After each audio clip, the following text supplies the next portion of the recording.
Powerful prayer, transforming your life through the energy of faith. Prayer has been practiced for thousands of years by people from all walks of life, cultures, and religions. But beyond religious rituals, prayer has a universal essence. It is the act of connecting with the deeper reality within ourselves and with the infinite intelligence of the universe. Great thinkers such as Joseph Murphy, Neville Goddard, Napoleon Hill, Earl Nightingale, and James Allen have all emphasized in one way or another that prayer is not just words whispered into the air. True prayer is an inner alignment, a mental picture charged with belief, and a heart filled with expectation. In this lecture, we will explore what makes prayer powerful, how imagination and faith fuel it, and how you can use this divine force to create transformation in every area of your life.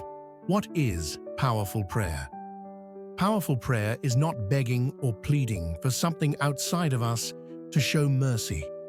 Instead, it is the conscious recognition that the infinite already dwells within us. As Joseph Murphy writes in The Power of Your Subconscious Mind, prayer is the soul's sincere desire, uttered or unexpressed. In other words, true prayer is not about repeating words. It is about planting an image in the subconscious mind, watering it with faith, and allowing the unseen forces of life to bring it into manifestation. When you pray powerfully, you are not hoping, you are knowing. You are stepping into the vibration of what you desire, and through faith, you are drawing it into your reality. The science of prayer and the subconscious mind. Modern psychology and metaphysics align with what spiritual teachers have said for centuries. The subconscious mind is the creative medium of your life. Joseph Murphy taught that the subconscious is like fertile soil. It accepts any seed planted in it, whether positive or negative. Prayer is the act of deliberately planting a positive seed. For example, when you pray for health and truly believe you are healthy, you impress that belief upon the subconscious. Over time, your body, your emotions, and your environment begin to align with that inner truth. If instead you pray with doubt, fear, or desperation, you are really planting the seed of lack, and the results will reflect it. This is why Murphy emphasized the importance of affirmations and visualization in prayer, saying, "I am whole, I am strong, I am healthy." With deep conviction, imprints that truth into the subconscious, and the subconscious, being obedient to faith, will manifest it. Neville Goddard, prayer as imagining. Neville Goddard, one of the greatest teachers of imagination, explained prayer in a way few others have. He said, "Prayer is the feeling of the fulfilled desire." According to Neville, you don't pray by asking, you pray by assuming. You enter into the state of already having what you want.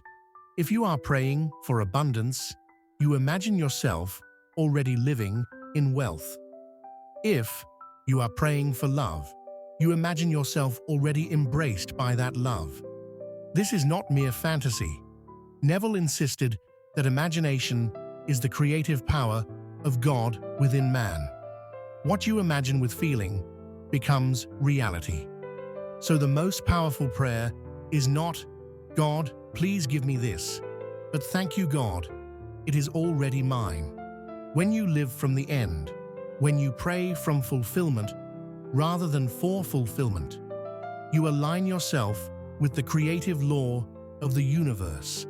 The subconscious accepts the state you impress upon it and rearranges circumstances to bring it to pass. Napoleon Hill, prayer as definite purpose and faith. In Think and Grow Rich, Napoleon Hill explains the importance of definiteness of purpose. While he does not frame it in strictly religious terms, his entire philosophy reflects the essence of powerful prayer.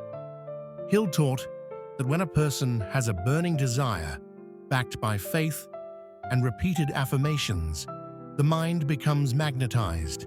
This magnetism draws resources, people, and circumstances into one's life. Hill's famous statement, "What the mind can conceive and believe it can achieve," is, in essence, a formula for powerful prayer. Conceiving is imagination. Believing is faith. Achieving is the manifestation. If prayer is conceived vaguely, without emotion or with doubt, it loses power. But when the desire is definite, emotionalized, and repeated with faith, the subconscious responds. Hill also stressed the role of auto-suggestion, repeating affirmations with faith until they are impressed upon the subconscious. This practice is essentially a form of prayer, whether you call it that or not. James Allen and the Purity of Prayer. James Allen, in his classic As a Man Thinketh, pointed out that, "As a man thinketh in his heart, so is he." For Allen, prayer is not about words, but about the purity of the inner life. If a person prays for success, but secretly harbors envy, fear, or dishonesty, the prayer is powerless. True prayer requires harmony between thought, word, and action. Allen emphasized that a man's life is simply the outpicturing of his inner state. Thus, prayer becomes powerful when it is backed by a purified heart and consistent, noble thoughts. In essence, prayer is not separate from daily life. Every thought is a prayer. Every attitude is a prayer. Every belief is a seed planted in the subconscious. Earl Nightingale, Prayer as Attitude and Gratitude. Earl Nightingale, in The Stranger's Secret, spoke of the power of attitude. He said, "We become what we think about." This aligns perfectly with prayer. If you pray with an attitude of gratitude, faith, and expectancy, your life will reflect it. If you pray with fear and anxiety, you are unintentionally attracting more of it. For Nightingale, gratitude was one of the highest forms of prayer.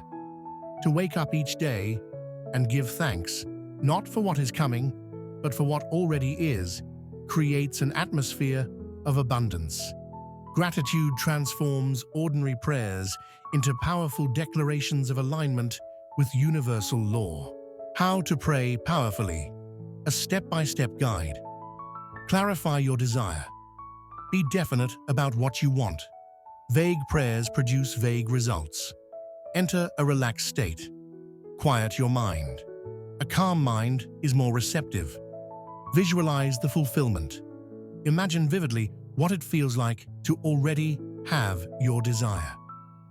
Use affirmations with faith. Speak words of truth and conviction, not begging or doubting. Feel gratitude now. Give thanks as if it is already accomplished. Release it to the subconscious. Do not struggle. Trust that the unseen forces are working. Act in alignment. Live each day as though your prayer is already answered. Examples of powerful prayer practices. Prayer for health. I am whole, I am strong, I am perfect health. Every cell of my body vibrates with life and energy. Thank you for my radiant health. Prayer for abundance. Money flows to me in expected and unexpected ways. I live in wealth, I think in wealth, I act in wealth. Thank you for my abundance. Prayer for inner peace. I am calm, I am centered, I am one with divine peace. Nothing disturbs the harmony of my soul. Thank you for my peace. Living as a prayer. Ultimately, prayer is not just an act you do once a day. Life itself can become a prayer. When you walk with faith, think with clarity, and act with love, every breath is an offering, every thought is an affirmation, every action is alignment with divine order. Neville Goddard would say, "Live in the feeling of the wish fulfilled." Joseph Murphy would remind you, "Plant the right seeds in the subconscious." Napoleon Hill would urge you, be definite in your purpose and back it with faith. James Allen would advise, purify your thoughts, for they shape your destiny. Earl Nightingale would counsel, adopt the attitude of gratitude and you will attract abundance. When you combine all these principles, prayer becomes unstoppable. It becomes not just words, but a living force shaping your destiny. Final thoughts. Powerful prayer is not a mystery reserved for the few. It is the birthright of every human being. Whether you call it prayer, visualization, meditation, or affirmation, the principle is the same. You impress the subconscious with faith-filled ideas, and the universe mirrors them back into your reality. So, the next time you pray, don't ask timidly. Don't beg. Stand boldly in faith. Speak with gratitude. Imagine with clarity. Believe with intensity. And then live as if it is already done. Because in truth, it already is.